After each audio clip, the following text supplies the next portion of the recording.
Good afternoon. Welcome to State Adventures. Thank you so much for stopping by our booth at the New York show. I am excited to help you build this beautiful trip, and I've actually put together some ideas for you. I thought it would make a lot of sense to go over it together this way. So let me share my screen and you will see your itinerary. So this trip includes Peru and Bolivia. It is long. It is 3 weeks long, so we can go through the details together and see what works, what doesn't. Feel free to jot down questions for me, and we can tweak as we go so that we can make sure that the trip really works for you, for your dates, for your budget, whatever it is that you would want to accomplish, we can make it happen. So I chose May for this trip, and I think I might have mentioned at the show that the peak season for Peru is dry season, which starts in middle of April and ends in the beginnings of November. So anytime between May and October is a wonderful time to explore, especially if you're planning to hike. And this also means that the Bolivia salt flats are drier, not as flooded, so you can see the balance of some flooded mirror-like salt flats, and then other places completely dry, and you can see the cracks in the salt, and it's really fantastic to be able to see both. And it's much safer to do it when there's not as much water because visibility is better. So I chose May, which is the beginning of that peak season. It is before all the crowds of the summer are there yet, but you let me know what dates work if you're working around school schedules or anything like that. And just keep in mind, June 24th is Inti Raymi. It is the busiest time in Peru. It is the Festival of the Sun. Lots of festivities in the Sacred Valley, Cusco, Machu Picchu area. A wonderful time to visit, but a little bit different experience because there'll be a lot more people, there'll be a lot more traffic, and there'll be lots of parades and things happening. So May 23rd, May 3rd, you're going to take your flight to Lima. That's the international airport. Always, every time you arrive from a flight, from a train, we will pick you up with a big sign with your name on it, private guide, English speaking, local person, and a private car that will take you to your hotel.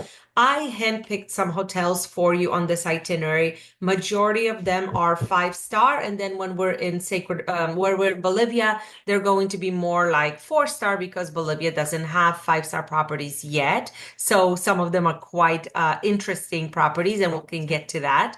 Of course, if you would like us to change the hotels, we can go down to 4 star. We can go to some small local charming properties. So you let me know.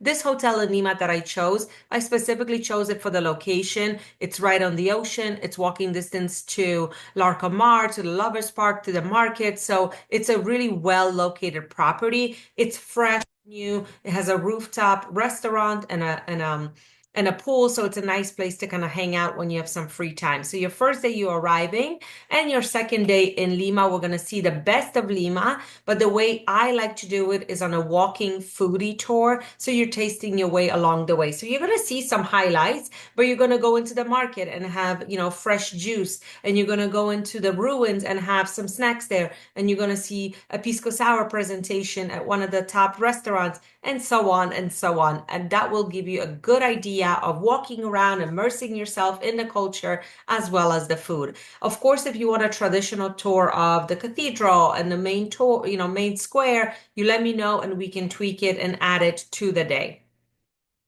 And then May 3rd, you have requested adding the Amazon jungle. This is a wonderful experience. I love the jungle. I try to go once a year. So the Amazon jungle is split between multiple countries, Brazil and Bolivia and Colombia and Ecuador and Peru have a piece of the Amazon. And Peru itself has two different areas of the Amazon. They have Iquitos, which is mainly for the port, and we have some wonderful cruises down the river there, or the Amazon lodges, which is in Puerto Maldonado, which is what I included for you. So Inca Terra has two lodges here, Inca Terra Reserva Amazonica, which I included, which is the best lodge in the Amazon. It's very authentic. It's all about the experience. They include all your meals, transportation, wonderful local guides.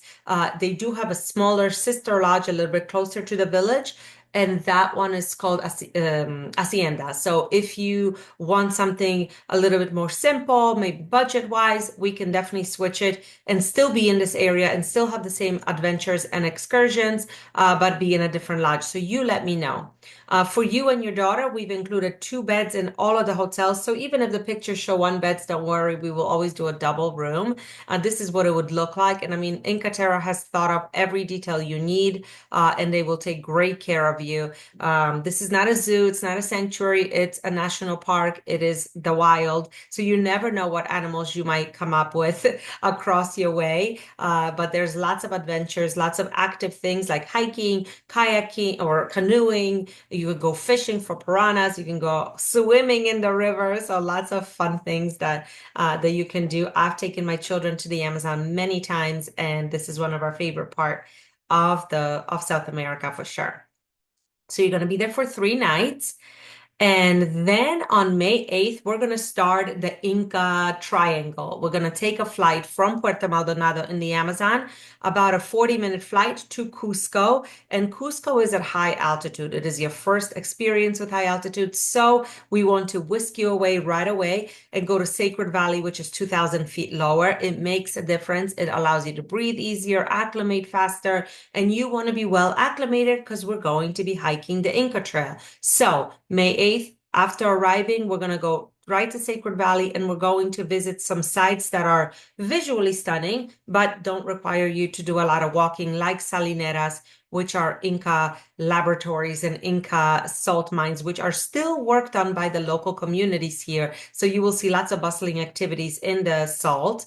We'll go to Chinchero, which is a great village of women entrepreneurs, lots of color there. We'll have a nice lunch and then check you into the hotel, which is Hacienda Urubamba, a great little property, a lodge that you look outside and it's just mountains everywhere. Sacred Valley is like a hub for activities, for adventure. So if you like rafting, horseback riding, all of that can be done here in the valley. It is also home to so many amazing lodges. So if we have a budget to work with, we can definitely find other hotels to match it as well. So don't be worried that there's only just a handful of hotels. I have lots, and I visit Peru at least once every 2 years. I have been 7 times myself, so I can definitely come up with some fun options for you. And then on our second full day tour of Sacred Valley, another day for us to acclimate, we're going to visit some other sites like Miss Minay is an indigenous community that I sponsor high in the Andes, deep in the Andes, a really cultural experience here where you're going to learn how to make a Pachamanca ceremony. And Ollantaytambo, which is a huge citadel, a huge a complex of ruins, also Incan, and there's a village that kind of thrives all around it. So again, we're going to do steps by step. Make sure you're acclimating slowly. We're going to be sleeping at a lower altitude, but we're going to be hiking a little bit more today so that get your body used to the altitude. And just see some amazing sights, eat some amazing foods, and prepare for Machu Picchu, which is coming the next day on May 10th. So the Inca Trail is truly a 3-day hike, but you can do our private 1-day Inca Trail, which basically means we're taking the train. The train stops at kilometer 104. We hop off the train with our guide and hike the last piece of the Inca Trail. It is absolutely stunning. I just did it last summer. It is you go to ruins that you cannot visit except when hiking the Inca Trail. You have some amazing vistas just like this. It takes about 6 hours for an average person to accomplish. And then you enter the Sun Gate, the way the Incas used to enter Machu Picchu. You enter it just exactly like them. And then the guide will take you down on a shuttle down to the village so we can spend the night. A lot of people wind up leaving that same day, but we will spend the night, rise the next morning, and go for sunrise at Machu Picchu. So we can do some hiking, so we can do a proper tour of the ruins. So we're going to stay a night in a hotel called Pueblo. I think it's a great place to treat yourself after hiking. They have a great spa, acres of gardens, walking tours. It's a really beautiful scenery here. If you want something more simple, there are many hotels in the little village that we can discuss. And then that morning when we're hiking, Again, at the around the ruins, we can choose Huayna Picchu, which is this big peak in the back. We could choose something easier like Uchuy Picchu, or we can just really enjoy the ruins on a full circuit. That evening, we're going to take a train back to Cusco. And I wanted to touch on these little letters underneath each day, BL, sometimes BLD. That stands for the meals that we have included for you on the hike or on the tour. So if it's listed there, it's included. If it's not listed, it means that I know you can enjoy a lovely meal at near the hotel, or you have access to some accommodations and restaurants near the hotel. So I don't like to include every meal because sometimes people just want to relax and do their own thing.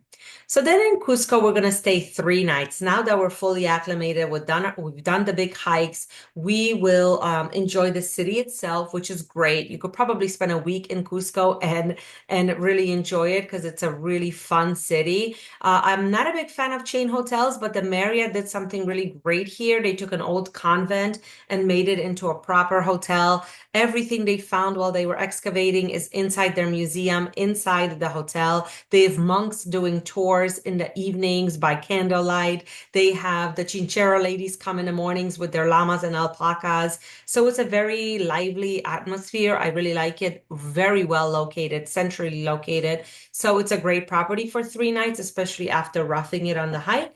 But if you want something more simple, of course, there are lots of four-star hotels as well. So our first day is our arrival. Our second day is seeing the best of Cusco, the temples, the ruins, the main square, just getting a good sense of the city and having an afternoon free. And then on our last day, I thought you would want to see one more thing in Peru, something that's quite famous these days, and that is Rainbow Mountain. Most of the time, you will see Vinicunca. That is a famous hike that has been kind of exploded all over social media. But we don't usually go to Vinicunca. We usually go to Palcoyo, which is a very quiet, way less visited site. It's a whole valley of colored mountains, and it's beautiful. It's still quite a strenuous hike. It's still, has a high altitude, but there's a stone forest there for amazing rock formations, and of course the colors and local people that hang out here in these valleys and work the fields and things like that. And then tonight, we're going to wrap up our Cusco experience with the Map Cafe, which is inside the Archaeological Museum. The museum closes and we welcome you for dinner inside the museum. You have access to the relics and all the artifacts, and then have a proper meal as well, which is such a really wonderful night. And now we're leaving Cusco behind and we're crossing to Lake Titicaca. It's on a beautiful train. It takes about 8 to 9 hours, but don't let that scare you. It is one day where you can relax, sit in a beautiful chair. It's an Orient Express train, so it has a gourmet lunch on board. It stops one time to visit a little community market. There's live music on board, and then the end of the train is completely open, and you can just sit out there on leather seats and watch the scenery go by, and the scenery is quite stunning. So it's a day of relaxation and reflection because you've now been traveling for 12 days and there's a lot to reflect on. You're going to arrive to a hotel on Lake Titicaca.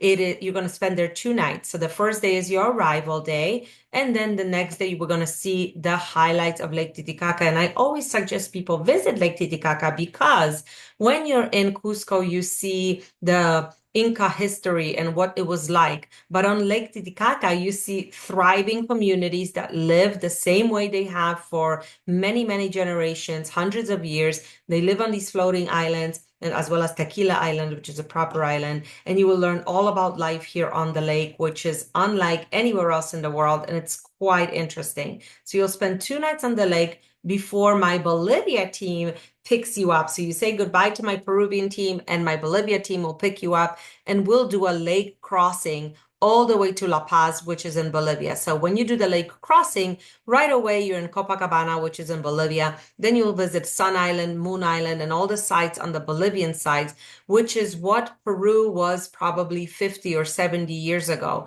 The people are much more shy. The infrastructure is not as developed. It is quite a stunning place. to compare after being in Peru, where everything is all about the visitors and all about the tourists. There is a brand new hotel called Atix in La Paz, which I really like because it's modern. All hotels in La Paz are a little bit dusty or a little bit outdated. So when something new opens up, we're very excited about it. So we're going to put you in the Atix for 2 nights. So the first night is that arrival from the lake, and the second day is focusing on La Paz, seeing the Valley of the Moon, going to the witch market, seeing the square, just kind of absorbing the city because it's reminiscent of Cusco, but it is definitely a different country, definitely a different culture. People don't speak Quechua here; they speak Aymara, which is a different tribe. They're not Inca, so a great combination. And I actually love Bolivia quite a lot. So I'm always promoting visiting here and really learning about this gorgeous culture that is thriving, that is not changing as tourism arrives. So I'm very excited that you have chosen to add Bolivia to your trip. So now our last part of the trip is the Uyuni Salt Flats. And we can do that in many different ways. So from La Paz, we're going to take like a 30-minute flight from La Paz to Uyuni. So it's very short. It's a small plane, probably holds 40 people. It only flies once a day. And once you arrive in Uyuni, my team will pick you up. So it's going to be the two of you, plus my driver, plus my guide, and you will stay together, the four of you, for the duration of your time in the Uyuni Salt Flats. So the whole idea is to see the flats themselves, but also all those beautiful sites around the salt flats. So you're not going to just spend time on sand on salt, but also that deep into the national parks where the colorful lagoons are, where the rock formations are, where the wildlife is. So you're going to spend 1 night in a salt hotel, completely made of salt. The bed is made of salt with a mattress on top, the walls, everything is made of salt. And the views are of the salt. And then you're going to travel around in your 4x4, exploring, having all your meals together with your guide. Sometimes you're in this little restaurant that's in the middle of the salt flats. Sometimes you have a picnic, lunch. The guides will take care of everything for you. And like I mentioned, you will see the flats flooded and you will see the flats dry this way. And then the second night you will spend in a hotel that is completely carved into a cave, because that way you can do a nice big loop around the salt flats and then come back to the Salt Hotel on the night of May 20th, which is your last day in Bolivia, because the next morning we're going to fly you right back to La Paz and you can take a flight home. So this trip is exactly 19 days, almost 3 weeks long. I chose May, but you let me know what dates work. If you need it shorter, I have some ideas. If you have other places that are on your bucket list that I have not mentioned here, just let me know. I'm here to answer any questions. Thank you so much for listening. There are so many details. I hope this helped you visualize the trip a little bit, and I look forward to hearing from you. Happy travels.